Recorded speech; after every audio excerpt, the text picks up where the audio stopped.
High বন্ধুরা, বলো তো এটা কি করব ওই দুধ দিয়ে। এই দুধটা একটু বেঁচে গেছি, এই দুধের আমি খোয়া বানাবো।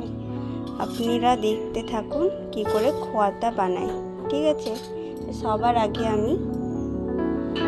আগে আমি গ্যাস জ্বালিয়ে দেবো।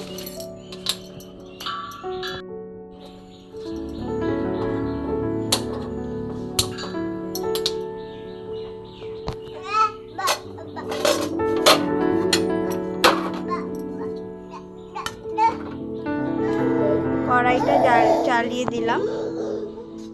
তো এই দুধগুলো, কড়াইটা গরম হয়ে গেলে দুধটা চাপিয়ে দেব।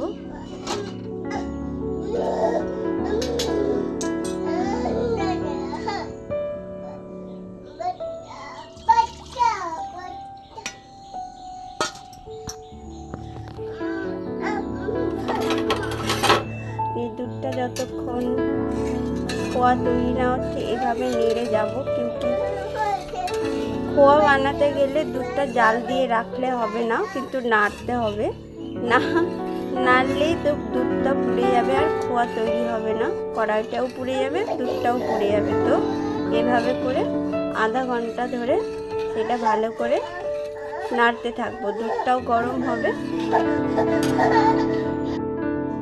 অনেক পরিমাণ দুধটা হয়ে গেছে, তো দুধটা না নাড়লে হবে না, তো দুধটা আমাকে নাড়তে হবে। তবে এই দেখো বন্ধুরা, কি সুন্দর দুধটা মানে খোয়ার কাছাকাছি হওয়ার চলে এসছে। তো ওই দুধটা পুড়তে দিয়ে অল্পটুকুনি খোয়া হবে। এই খোয়াটা আমি আমার বাবুর সুজিতে দেওয়ার জন্য আমি করব। আজ সুজি বানাবো, সুজির হালুয়া। তো এর জন্য ওইটা আমি খোয়া বানানোর জন্য খোয়া বানাচ্ছি আমি। তো দুধটা পুড়ে তবে খুব সুন্দর করে হচ্ছে, যেহেতু প্রথমবার না, 2-3 বার বানিয়েছি খোয়া তৈরি করা।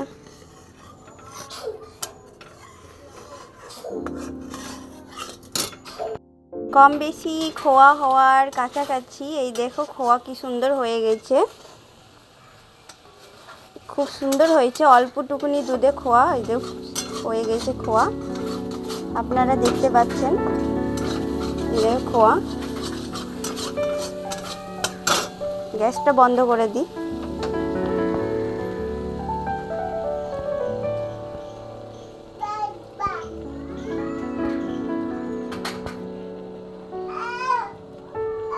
খোয়াটা হয়ে গেছে, এবার একটা বাটিতে ভালো করে তুলে নিব বা প্লেটে। দেখতে পাচ্ছেন আপনারা খোয়া হয়ে গেছে। খুব সুন্দর খোয়াটা, একটুখানি হয়েছে। এটা আমার বাবুর জন্য, নাহলে বাবুর সুজি করব হালুয়া, ওইটার জন্য রান্না করার জন্য রেডি করেছি। বলবেন কেমন হয়েছে, ভালো হয়েছে না খারাপ হয়েছে, কমেন্ট করবেন, শেয়ার করবেন, লাইক করবেন, সব কিছু করবেন, ঠিক আছে।